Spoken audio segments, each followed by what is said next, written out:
বন্ধুরা, আমি মাইসরে ঘুরে বেড়াচ্ছি। এ দেখো, এখন ভেঙ্কটেশ্বর মন্দিরের মধ্যে যে বার্ডের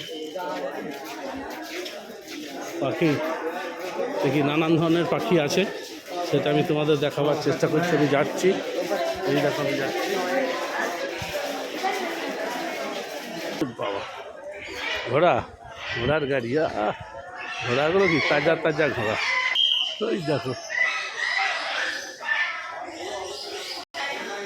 দেখো,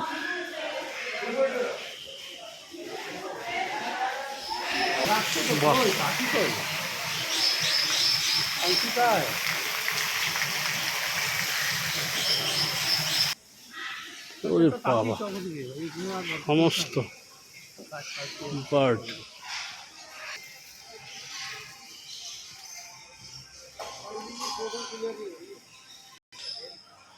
বুঝেছো কত রকমের পাখি সব মডেল করে রেখেছে। বাহ, ওই খাঁচাগুলোর মধ্যে সব পাখি থাকে। হরে কৃষ্ণ, আজকের মতন ভিডিওটা এইটুকুনি।